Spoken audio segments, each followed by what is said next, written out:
Hi everyone, I'm Claire Saffitz. Welcome to my home kitchen. Today I'm showing you one of the most quintessentially holiday desserts I could think of. It is a Bûche De Noël, aka Yule Log. It is a chocolate cake rolled up to look like a log. That sounds super fun to me, and it's also just one of the most fun, satisfying decorating projects. It's basically a Swiss roll, which is a cake that's filled and rolled up into a spiral, and then it's decorated with buttercream and some meringue mushrooms. It's the cutest thing I've ever seen. I made my first one in culinary school 11 years ago. It's just like the most fun baking project for the holidays.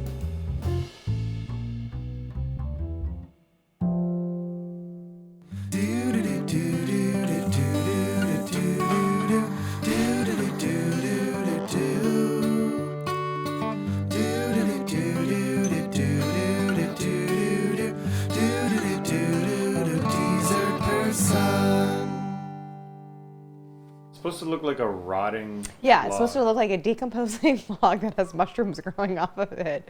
Yule logs are very big in Europe. And when I lived in France, it was like every fancy pastry shop, or just every pastry shop for that matter, had a Yule log. But they've gotten so avant-garde that now it is basically synonymous with like any kind of like chocolate, but it doesn't have to be chocolate, any kind of like cake in a log shape.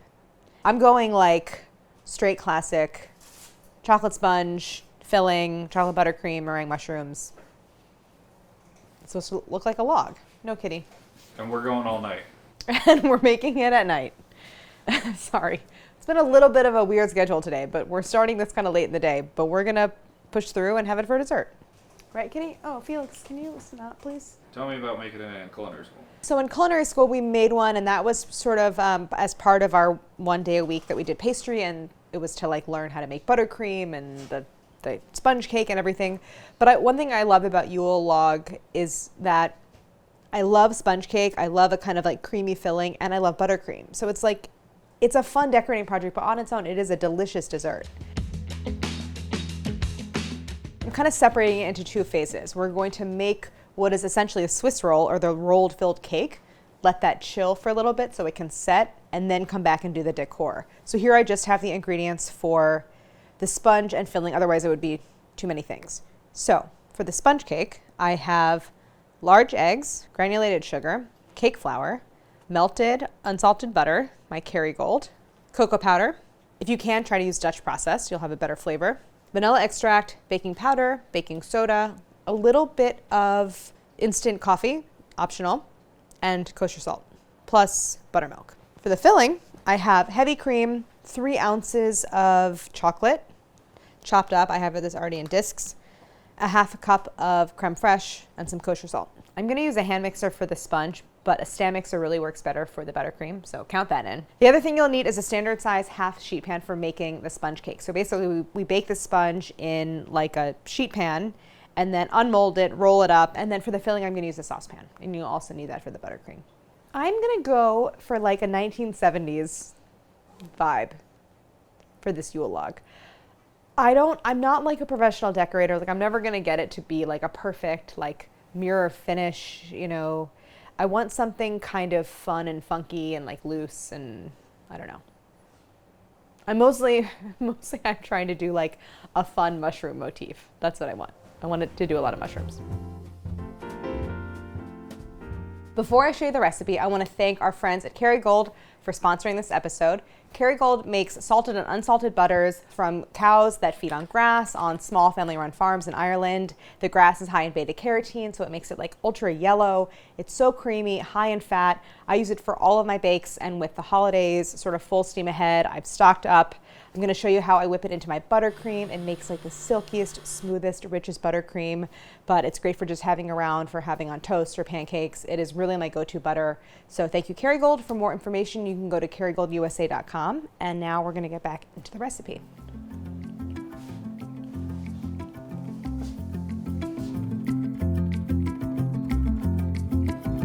There's a lot of different styles of sponge cake. I love sponge cake. Actually, the more cake I eat, the more I want it to be only sponge cake, kind of. I just love it because it soaks up delicious flavors and so light and kind of dissolves in your mouth. I love it because of the texture. And so this is a chocolate variation. And it's kind of a hybrid of a chiffon cake. I love chiffon cake. It's an oil-based sponge that has a little bit of added baking powder or baking soda for extra lift. Sometimes in another style of sponge cake called a genoise, the only lift comes from beaten egg white. That's where a sponge cake sort of gets its like signature texture, is from beaten egg white. So this one I'm going to show you kind of splits the difference between like a chiffon and a genoise. It's pretty easy. So I'm going to start by separating my eggs because again, beaten egg whites is really the key to the light texture of the sponge cake. I'm going to start by mixing together my dry ingredients. I'm using cake flour because I want like the lightest possible sponge cake. So cake flour, lower protein content, less gluten development. This is what you want for any kind of light cake. Then I'm going to add my cocoa powder. This is not like a super ultra chocolatey sponge cake just because the whole thing is kind of light. So this is 3 tablespoons of cocoa powder, but a little goes a long way. This is a potent ingredient. And I'm using Dutch process. So Dutch process, you can see it on the label. It might say like alkalized, or you might see Dutch process somewhere written on the back. So some of the natural acidity has been neutralized, and I like it because it gives it a darker color, and I think like a slightly less fruity, less acidic, but more roasty flavor, and that's the kind of chocolate flavor that I like. So I'm adding a little bit of kosher salt. Chocolate and salt go together very well. Some baking soda, which is going to react with not only the acidity of the cocoa powder, but also the acidity in my buttermilk. Then baking powder. Whisk all this together. If you have very lumpy cake flour and or very lumpy cocoa, which can happen, you might want to sift this. Look at that cat in the window. He looks so sad. Yeah, because you were bad. Felix! I don't know. He's never gone that way. Come here, kitty cat. Kitty! Oh, come here. Look, it's the great outdoors, Felix. Oh, yeah, great. Makes great footage, but I'm really He worried. smells like you. Me? Yeah, he has like hair I don't smell. smell good. Hi. Now I'm going to turn to my wet ingredients. So I'm going to create this yolk mixture. I'm going to start by adding about half of my total sugar. Half are going to go with the yolks and half I'm going to use to beat the whites. So it's 2/3 of a cup of sugar. So I'm just eyeballing it, but about 1/3 of a cup in with the yolks. I want to whisk this. It doesn't take very long. You don't have to like go full ribbon, meaning like whipping it until it's like super light and frothy, but just want to get this really well mixed. So now I'm going to add my instant coffee, which is an optional ingredient. It's just kind of there, like brings a little bitterness into the background, which I think is a good kind of enhancing flavor for chocolate, but you don't have to add it. I'm going to add 2 teaspoons vanilla extract. Then I'm going to add my melted but cooled butter. It's not so cold that it's solidifying, so this I'm going to stream in. This is 5 tablespoons, and I'm using Kerrygold unsalted. Make sure you get all that in. So in a chiffon cake, that butter that I just added, that would be oil. But I really like that sort of extra buttery flavor in this sponge cake. So whisk all of that until smooth. Then I'm going to whisk in my buttermilk.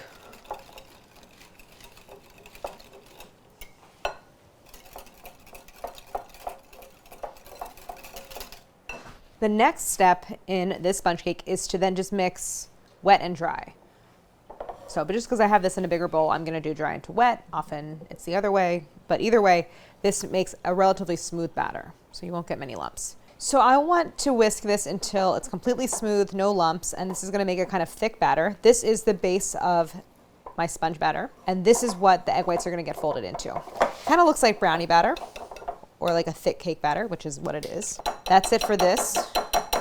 Now I'm going to set this aside and turn to my egg whites, which I'm going to whip up into stiff peaks. I have a very large bowl here. You don't need a bowl this big, I just didn't have another one clean. So whipping 4 egg whites, it's still gonna get pretty voluminous, so you want a bowl slightly bigger than this one.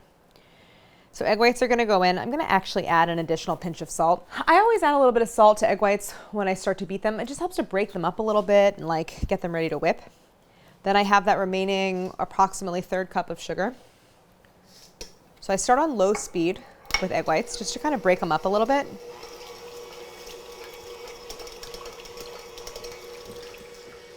So once they're kind of broken up and starting to get a little frothy, you can increase the speed. I'm doing this with a hand mixer. This is not a particularly powerful hand mixer, so I'm probably going to be whipping this on high. Right now I'm on medium. And then once you see the mixture getting foamy and white and opaque, you can begin to add your sugar. And the key to whipping egg whites and sugar is to go pretty slowly. You want the sugar to have a chance to dissolve. So I'm just slowly cascading the sugar in While I beat this, I'm going to turn up the speed a little. Now that I've added all of my sugar, I want to continue to beat this until I have like a super voluminous, kind of dense, glossy mixture that forms a stiff peak. And I'll show you what that looks like. Have a little patience. This might take a few minutes. In a stand mixer, which you can do fitted with the whisk attachment, this will go probably twice as fast. So you can see it's starting to get glossy. It's kind of holding the marks of the whisk. We're kind of at medium peaks. See how it's not like totally flopping over, but it's not standing up straight? This is a medium peak, but we got to keep going. So cranking that back up.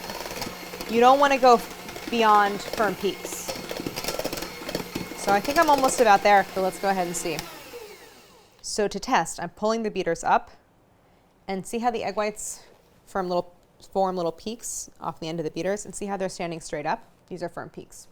And now this is the fun part. I love any recipe where I get to swirl egg whites into a chocolate batter. Perhaps you've seen the cover of my book, What's for Dessert. That is what the cover is, because it's so beautiful. This chocolate mixture is fairly thick and the egg whites are super light. So usually anytime you're folding egg whites into something, there's a kind of an initial step where you quickly mix in a portion of the whites, and that helps to lighten the batter, which then makes it easier to fold in the rest. So I'm going to start by adding about 1/3 of the egg whites. And then I have this big, wide, flexible spatula, which is really helpful. And I do this folding motion. I cover this extensively in What's for Dessert. It's kind of a basic technique, but it might be not super clear to anyone who's never done it before. So folding is a way of mixing two things that are like have a lot of air in them to preserve that airiness. And you're basically taking what's on the bottom of the bowl and like bringing it to the top, and then rotating and repeating that until everything has been gently mixed together. So you can see I'm rotating the bowl with one hand and kind of flipping the spatula over with the other. And the key with any sponge cake or any like egg white lightened thing is that you don't want to overmix.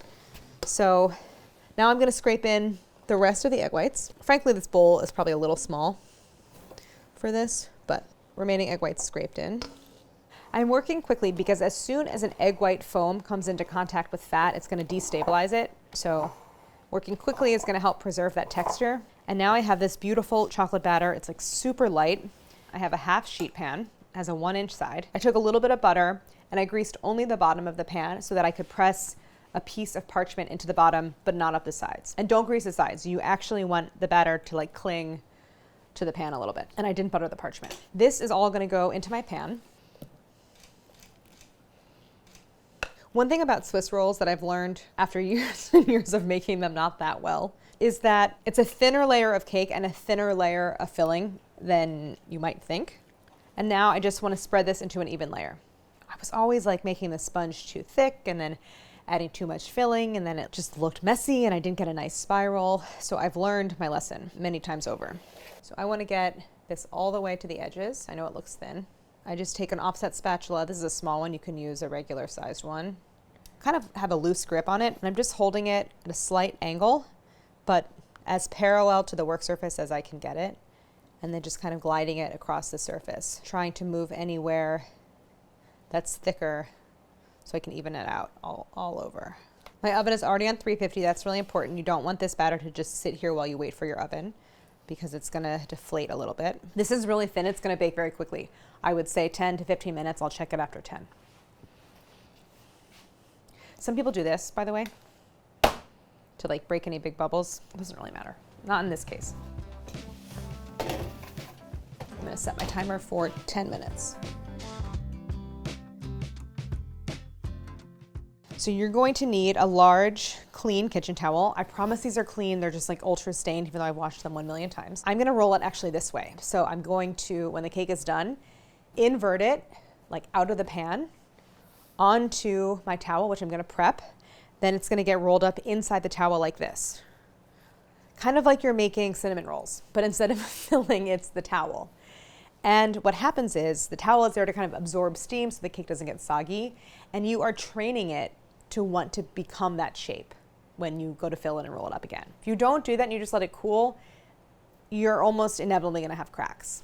I'm gonna get this ready to go so that as soon as it comes out of the oven, I can get it onto my prepared towel. I'm gonna grab actually some cocoa powder. What happens sometimes with, especially like a sponge cake which has that beaten egg in it, you get a kind of weird foamy layer on top that can be a little sticky. Egg whites are super sticky, and it can stick a little bit to your towel. So I'm gonna get a little layer of cocoa powder down so that it's just gonna help to like absorb steam and prevent sticking. So let me grab a little strainer and a spoon. I'm also grabbing that small offset spatula so I can use it to help release the cake from around the sides when it's done. I'm gonna make this towel super messy, but it can always get washed. I don't need to do it like particularly thick layer of this. I wanna basically cover an area the same size as my sheet pan.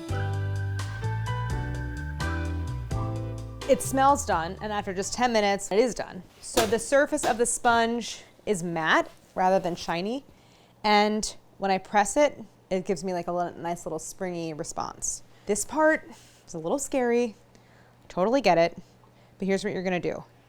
You're gonna cut around the sides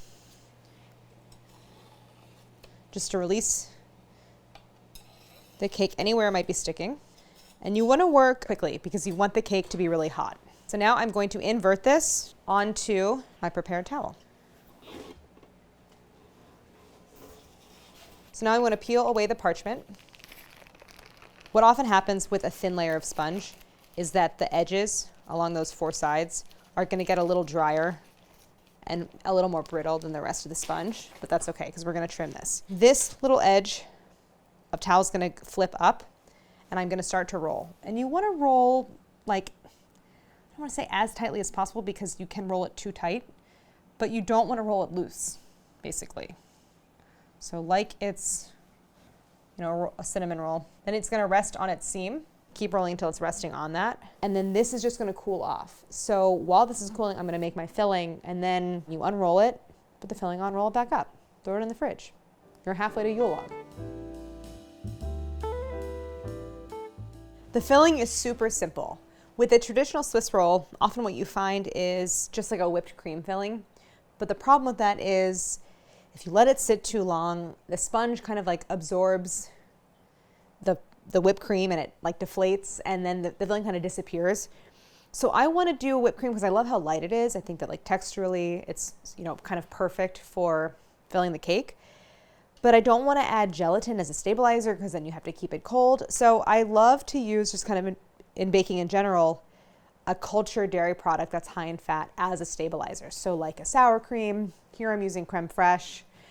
What's great about it is it kind of like sets and stabilizes the whole mixture naturally. So I have some heavy cream, a half a cup of creme fraiche. I also have 3 ounces of chopped chocolate. They're actually just in these like little discs. This is milk chocolate. I'm kind of a milk chocolate lover, but I'm particular about it because it can, most of the time it's like super sweet and I don't love that. But this is a really good milk chocolate. And I'm using it because it's going to very lightly sweeten the filling. I'm not adding any additional sugar. If you want something that's like really on the bittersweet side, you can use like a dark chocolate. So I'm going to start by pouring about a half cup of the cream, or half of the total, because it's 1 cup, into my saucepan. And then I'm going to add my chocolate here. So I'm going to bring this over to the stove and just melt this. So I'm just going to whisk this over like medium-low heat. You don't want to go too hot until the chocolate's melted and the mixture is smooth. It should only take a couple minutes. As soon as I saw those last little pieces of chocolate start to melt and disappear, I took it off the heat. So I brought it over here, and the whole thing now has completely melted and it's like super smooth and glossy and pretty. Now I'm gonna whisk in the rest of my cream. The cream has been out of the fridge for a little while, so it's kind of like cool but not cold. So I want to slowly whisk this in just to get it well incorporated. Then I'm going to add my creme fraiche.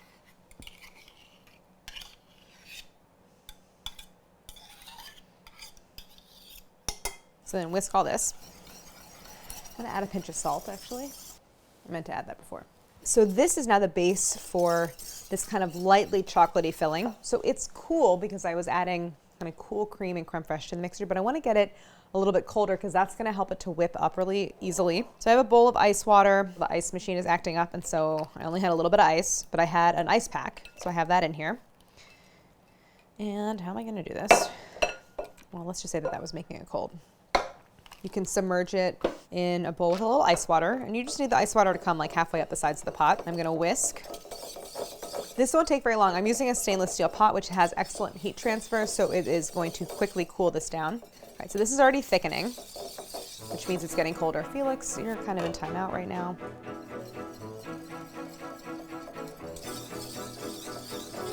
Did you just lick that? No. Good. I can take this out of the ice water. I'm gonna dry the bottom.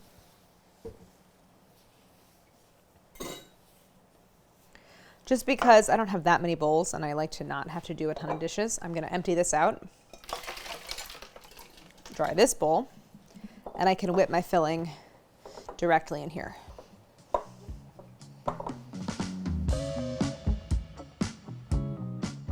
You know, a cup of cream is not that hard to whip, and the addition of chocolate and creme fraiche is gonna actually make it easier. So I'm gonna whip this until it makes basically medium peaks. You don't want it to be too soft because it can squish out of the roll. But you don't want it to be too firm because if you go too far, it's just hard to spread across your sponge. And you could definitely get that hand mixer back out if you wanted to. This would be really good if this were coffee flavored. Okay, I'm gonna add a little vanilla. Calling it audible. Add a little vanilla. I think the best way to do it would be to add a little more instant coffee. Maybe a little instant coffee dissolved in like the tiniest bit of coffee. So it's really like, it's gonna be mocha. I think I have coffee left in, is there coffee left in here from today? 1 tablespoon left. That's a half a tablespoon. That might be enough. And I'm gonna do a teaspoon instant coffee. Why didn't I think about coffee, mocha? My 1.5 teaspoons of coffee plus a teaspoon of instant coffee is gonna go in. It's definitely gonna set up more as it chills because of that chocolate that I have in there. Plus that creme fraiche is gonna continue, it's gonna basically like culture the cream and make it set up. So that's a nice medium peak. Yum, so good. Sponge feels pretty cooled. So I'm gonna unroll it. Now we can fill it. Do this slowly. This is where cracks can happen. Pay attention to how it's releasing from the towel. Make sure it's not sticking. And cracks are the most likely to occur at that initial fold where it's the most tightly wrapped around itself. So you wanna kind of really be careful as you get toward the end. If you have cracks, just keep going. Like you can kind of patch them and get them to reseal if you tightly wrap it after you fill it. But this looks great here. This first edge has that like memory of the curve. So it's just kind of staying put. I'm actually gonna give the whole thing a 180 so I can fill it from the other side. So now the filling's gonna go on.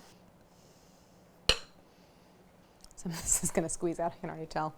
As I'm spreading out the filling, I'm actually taking care to fill in this curve, which is gonna help me get a nice even spiral. And then the rest of it just wants to go in an even layer. Leave a little bit of a border on the far edge. This is too much filling, I think. I'm gonna take a little bit out. I've just made this mistake so many times. It's okay if you sort of overfill it. Basically all that happens is like your spiral might not be as defined and it might spill out the sides, but nothing serious. I can keep it in the towel, which is super convenient, and I'm gonna roll it back up. But this time, the towel's just gonna stay on the outside. So what you wanna do is actually keep the towel kind of gathered in your hands as you roll. But then once I have the whole thing in a kind of log shape, then I'm gonna wrap the towel around it. And that's gonna help it hold its shape. The towel's gonna help me get it started. And I'm kind of tucking that first edge in. See how I'm gathering the towel in my hands as I roll? All right, so now I'm on that final edge. I'm gonna definitely have some spillage out, but oh well. So here we go. Here is my filled roll. I'm gonna take these edges, I'm kind of tucking the towel in underneath, and then I'm gonna take the whole thing and just kind of fold it over like that. So I have this nice kind of like slender log-shaped cake. This has to chill. So I want that filling to set. Everything's just gonna kind of like meld and set and kind of get cold. This should go like at least 2 hours in the fridge. And while that's happening, you can make your mushrooms. I'm gonna show you how to do those, your buttercream, or you could let it go overnight and assemble the next day. And I feel like there's enough steps that that's probably best. But we might just go all night. I think it has to go in here. I want people at home to know, I know this fridge is a disaster. I can use my baguette peel. I'm using my baguette peel to transfer this. You don't really want to just pick it up because it's pretty fragile. So I'm going to just slide it onto. Doesn't seem like a common. No, I know no one has a baguette peel. Instead, you can just slide it onto the back of a sheet tray. Like the same sheet tray you used to bake it, turn it over, and you can just slide it onto the back. This is how I'm going to transfer this to the fridge. Oh, I just got so excited to use that. I think secretly my favorite part of making Bûche De Noël is that I get to make the cutest little meringue mushrooms. I love making anything out of meringue. It is an amazing substance. It is a mixture of egg whites and sugar, and you can like do anything with it. So I'm going to show you how I pipe the mushrooms. First, I need to make the meringue. I don't need a large quantity, so I'm not using that much. It's 75 grams of egg whites. It's about like 2 to 3 large. This is going to go in my stand mixer. You could do this with a hand mixer. It's just going to be a lot easier in a stand mixer, and I'm going to use the stand mixer for the frosting, so might as well get it out. To that, I'll add a little bit of kosher salt, just a pinch. Just the littlest pinch of cream of tartar, just the edge of a knife or the back of a spoon. Probably like 1/8 of a teaspoon. The salt's going to help break up the egg whites, and the cream of tartar is just going to help stabilize them. So I'm going to get this mixer on. So when those are looking nice and frothy and white and sort of opaque, I can start to add my granulated sugar. I'm adding 2 kinds of sugar, granulated and then powdered or confectioner sugar. The granulated first, and I'm going to add it slowly because it needs time to dissolve. You don't want to have undissolved sugar in your meringue because it can make it grainy, and also it can encourage weeping, which is where you have the sugar kind of draws out liquid and it gets sort of like like puddly and wet. So once I've added all of my sugar, I'm going to turn the speed up to sort of medium high. And I want to let this go until the meringue is like super voluminous. It will have at least quadrupled in volume and is really dense and glossy. And then I'm going to add the confectioner sugar. This will take just a couple minutes. So I now have this nice firm peak off the end of the whisk. I'll show you. The meringue makes this kind of like beautiful peak, but it doesn't flop over. It stands straight up. So that's how I know it's ready. Now I'm going to add my powdered sugar. If your powdered sugar is super lumpy, go ahead and sift it, but the whisking will really work out a lot of the lumps, so you don't have to worry too much. You can add it all at once, and then start the mixer off on low, so just get it incorporated, and then we're going to turn up the mixer speed again to medium-high, and we're going to beat until we reach firm peaks again, because the sugar tends to sort of thin out the texture of the meringue, and we want it back to that really stiff, glossy meringue. I'm also at the end going to add a little vanilla paste. So I'm going to turn it up again. This will take a few minutes, maybe 1 or 2. It's just about done. You can often tell that it's approaching that stiff peak point when the meringue starts to kind of gather inside the whisk. Ooh, actually go a little longer. Stay. There we go. I'm gonna add the vanilla. You know, they're a lot more decorative than they are kind of like tasty, but a little vanilla doesn't hurt.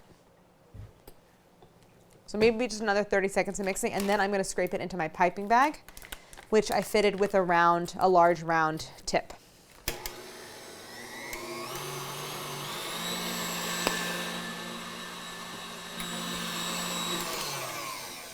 All right, so let's see what this looks like. I think we're there. Here's our nice firm peak. It's important that you beat the meringue to this stage because we want it to have a lot of structure. It's really important that it holds its shape because we want nicely shaped mushrooms. We're definitely going to be able to pipe lots of mushrooms.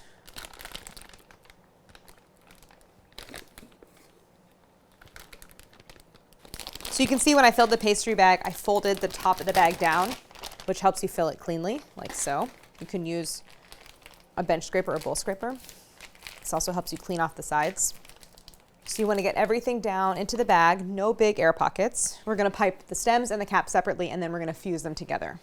I'm going to start with the stems because I need the meringue actually to be at its stiffest when I pipe the stems. And what happens sometimes is you end up working the mixture with your hands at this end of the bag, so then the later ones that you pipe don't quite have as much structure. So I'm going to take the bag, hold it straight up and down, and I'm going to sort of hover it above the baking sheet, apply a little pressure, and then lift it off. That's going to be a stem. That is really weird. What do you mean? Just looks weird. Doesn't look weird. By weird, do you mean cool? How many stems are you thinking, Chef? I want like at least a dozen mushrooms, just so I have room to play around. So I'm going to go with a dozen. I can always pipe more toward the end. I'm going to do them vertical because I don't want them to have a flat side or face. Can you make them taller or no? It's a little hard to get more volume without making them fatter, but I'm going for small mushrooms. I didn't make like an enormous Yule log. See how they're coming to that nice little peak? That peak's basically just going to get broken off so that I have a little bit of like a top that's flat that I can adhere to the mushroom cap. So now I'm going to make the caps. I kind of want that like Smurf or like Super Mario Brothers, like slightly psychedelic looking, like the magnet. I don't know where I found these magnets. They're cute. It's like a hat shape, like it's a little bit wider at the base and it's not really rounded. It's like a little bit pointier, like a witch hat. So I don't know exactly how I'm gonna get this, but let's see. I'm gonna start closer to the, no, no, right? That kind of works, no? I kind of like that one. I like how it's a little flatter. So I'm starting pretty close to the baking sheet and then slowly lifting up, but also decreasing pressure. My oven is on 200. Can you do one like big? A really tall one? Yes. Yeah, just do one big for fun. I don't really think it should be that much taller than that. But I haven't even really shown you the super fun part. I don't know if I can handle that. Well, it's literally a Friday night at 8:30. You don't want to be doing this right now? I'm going to use a little confectioner sugar on my finger because some of these are peaked, which I don't want them to be. I want them to be kind of flat on the top like that. So I have my oven on 200. These are going to cook at a very low temperature.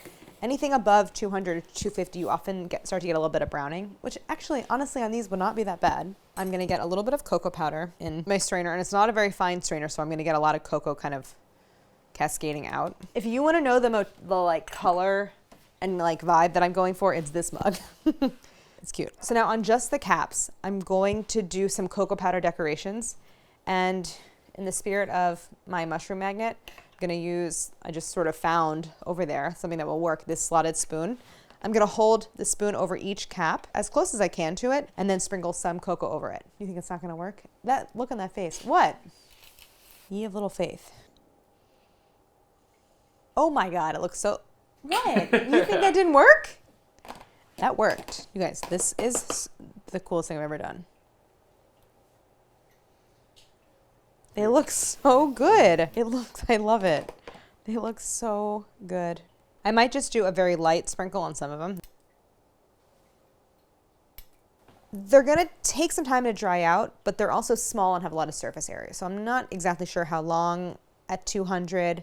I'll start checking after 30 minutes. I think they're probably gonna take more than that, but then I can kind of remove them as they're done. And then we'll try that little experiment of like turning up the oven temp, getting a little color on them. It's time to make the frosting for the Bûche De Noël. This is a frosting I've made before. It's from Dessert Person. It's the silkiest chocolate buttercream. I'm using it because it has the best flavor and it holds its shape really well. The one thing I really want to say about this buttercream is it's important to have all of your ingredients ready to go because it's a little bit of a dance. You have to like cook something over there, mix something over here. So you don't want to be like scrambling for butter when you're like in the middle of it. So in terms of ingredients, pretty straightforward, I say pretty much every time. I have 2 large egg yolks plus 2 whole eggs. So this is a style of buttercream that's actually yolk-based rather than egg white-based, like a Swiss meringue buttercream or an Italian meringue buttercream are based on egg whites. This has yolks and whole eggs, so it makes like a super rich and dense buttercream. I have a little kosher salt, granulated sugar, 2.5 sticks of unsalted butter at room temp. I'm using Kerrygold. It makes like the silkiest, smoothest, shiniest frosting. Some vanilla extract, a little water, which I'm going to use with the sugar to cook a syrup. And then lastly, 8 ounces of good dark chocolate that's been melted and cooled. Special equipment. Definitely need to use a stand mixer for this. It's just impossible to do with like a hand mixer while you're like simultaneously pouring. You need the power of a stand mixer. So I have the whisk attachment, and then I have a small saucepan where I'm going to cook the sugar syrup, and I need an instant read thermometer. So I have one right here. You can use a candy thermometer. My butter's at room temp. That's also really important. My chocolate is already cooled. I'm going to start by putting my eggs in the mixer. Add a pinch of salt. Actually, generous amount of salt because salt is really good in this buttercream. Then I'm gonna get this going on medium speed, starting off on low so I can break everything up, and then to medium. While that's going, I'm going to combine the water and sugar in my saucepan and go over to the stove and cook it. Let's get this going. So the idea is we want to get these eggs like super frothy and light and voluminous.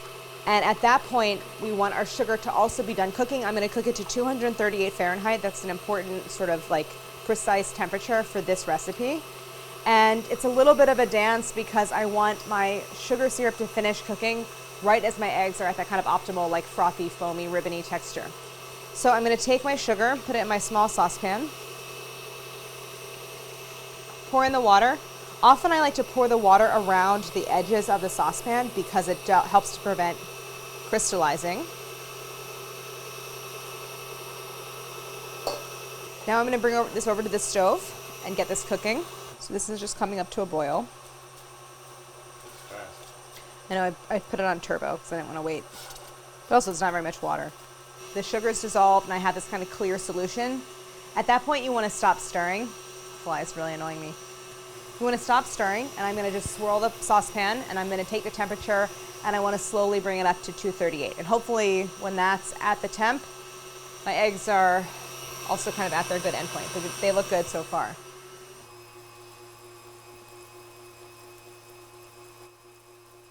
Getting close, Chef.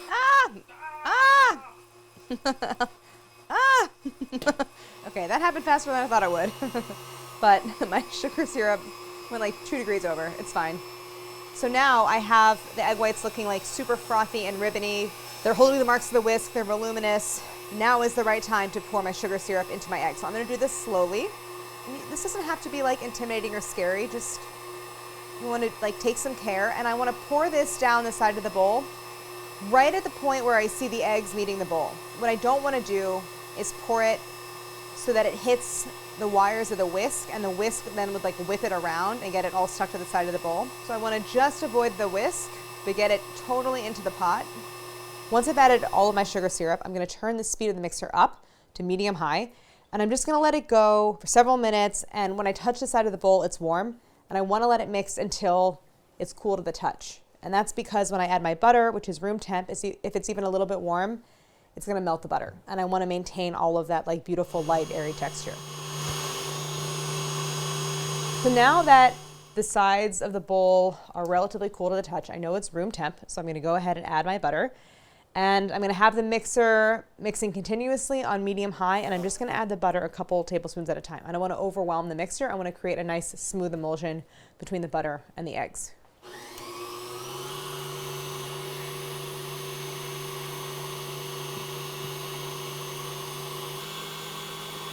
See how the texture kind of fell?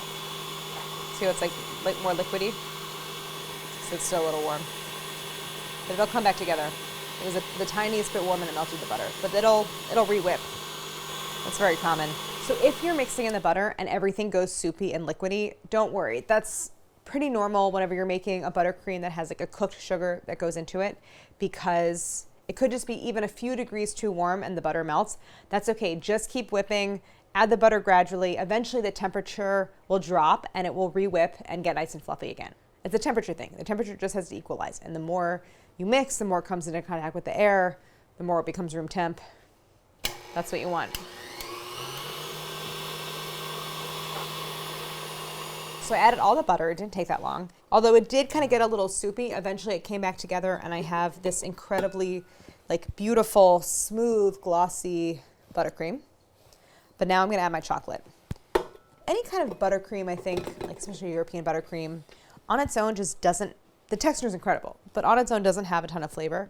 So that's why I love making chocolate buttercream, because not only does the chocolate add like that bitterness that I want and it balances everything out, but it also makes it even silkier. So I'm going to add a little bit of vanilla extract, maybe 2 teaspoons. So it's important that your chocolate is melted but cooled, so room temp, because same principle, if you add something warm to your buttercream, you're just going to melt the butter again. I like a chocolate that's like around 60%. If you have like a preferred baking chocolate, go ahead and use that. Just something pretty good quality. Oh God, I have a history of getting really messy with melted chocolate. Make sure you scrape all of that in. I'm using the wires of the whisk to help me scrape. So I'm just gonna whip this together on medium speed. If you wanna get a little more air into it, you can increase to medium high, but I just wanna incorporate the chocolate and get everything like super smooth, well incorporated. I'm gonna scrape the bottom of the bowl because often you have some like trapped buttercream at the bottom. And then we are ready to, sorry. And then we're ready to decorate.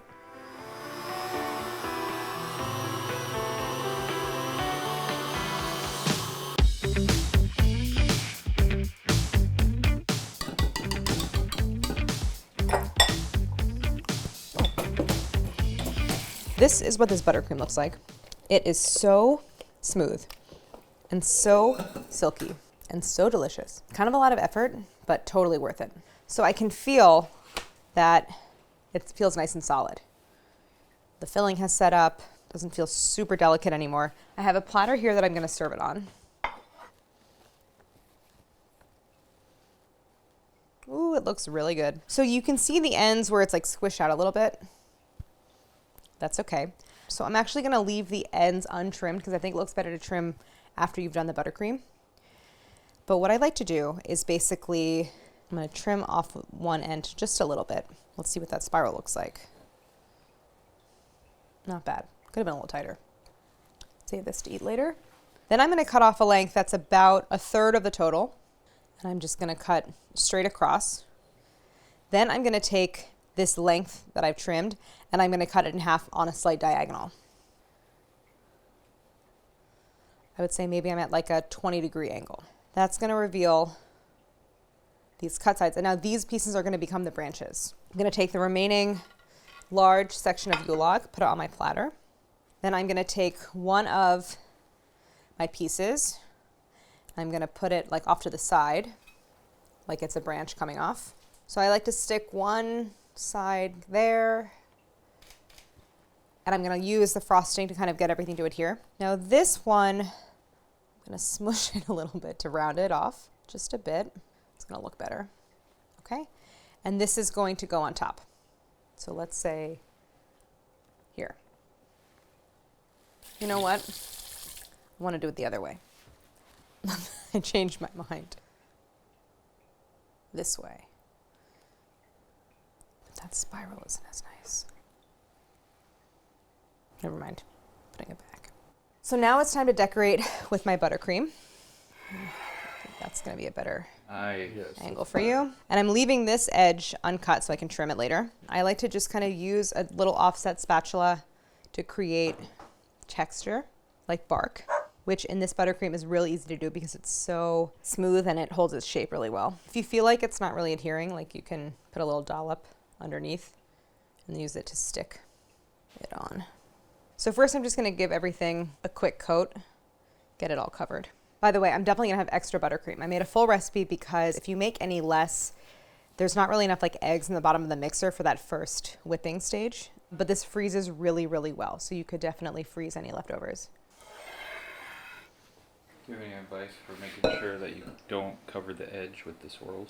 Oh, I mean, if you get some of the buttercream on that cut face, the cut face is really important because it's supposed to kind of look like, doesn't really, but it's supposed to look like the rings on a tree. You can just wipe it off or don't worry about it and then just give it another like tiny little hairline trim at the end. Trim it 1/8 of an inch to reveal a new cut side. You sacrifice a little bit, but then you can taste it. I think generally it's like the less you touch it, the better it looks. I want to trim this one side here that hasn't been trimmed, and this is just going to help me get a nice clean cut using a serrated knife. I cannot believe how late it is. We're setting a new record. I'm going to grate a little bit of chocolate over top, which I think will look super pretty. I just have like one little fev.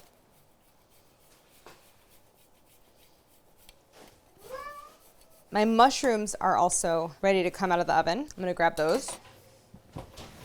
I know they're done because when I try to peel one of the mushroom caps off, it comes off clean. So I'm gonna take my mushroom. You can do this with melted chocolate. I just am feeling a little lazy and I don't wanna melt extra chocolate. Apply a little buttercream to the back of the cap. Then pick an appropriately sized stem. It's the cutest thing I've ever seen, right? And then arrange as desired. All right, I'm gonna do one of the spotted ones. So the meringues they're not totally dried all the way through. They're a little, especially the caps, are a little bit soft in the center, which is great because I can use like the sharp, pointy top of the stem to like poke through the bottom. I think the mushrooms look best in clusters. This one actually is a little bit more done, so if you need to, you can use like a little toothpick or something to bore into the bottom. Is that one gonna stay? All right, I'm gonna assemble a few more mushrooms, get this looking how I want it. I don't wanna go too far with the mushrooms, even though I have a lot here to work with. I can always save them, but it's looking really good. Definitely has a little monochrome, but I like it. Is that good? What do you think? Should I do one more right there? What's the back look like? It's pretty plain, but I don't wanna like do too much. Where's the sun? I don't know. It's decaying, it has no sun. Will it stick? I'm really just pressing it in.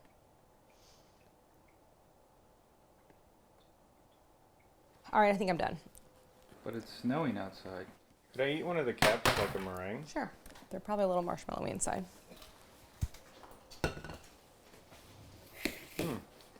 Just sugar. The final touch is a little powdered sugar. So it's like there was a light snowfall and the little, what are droplets of snow called? Flakes. The little snowflakes have found their way into the crevices of the bark. So here I have some powdered sugar. I don't know if this strainer is going to work. Let's see. I've used every single strainer along with every tool in my kitchen 17 times today. So this is what I'm working with currently. It is like a little psychedelic, don't you think?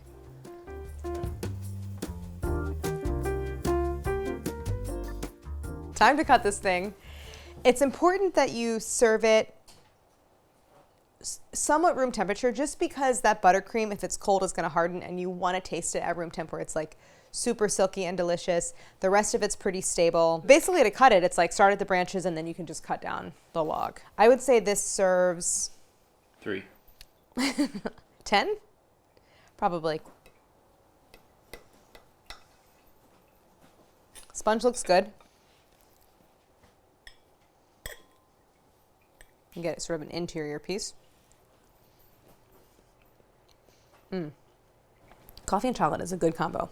I'm not like a eat the frosting off the cake kind of person, but this is the kind of buttercream that I'm like, I need a little buttercream on every single piece.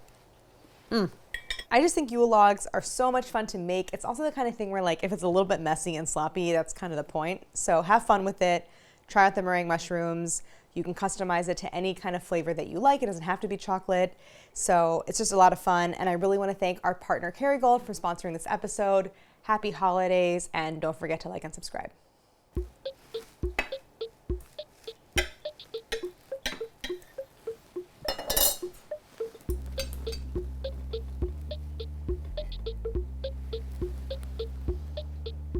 Stay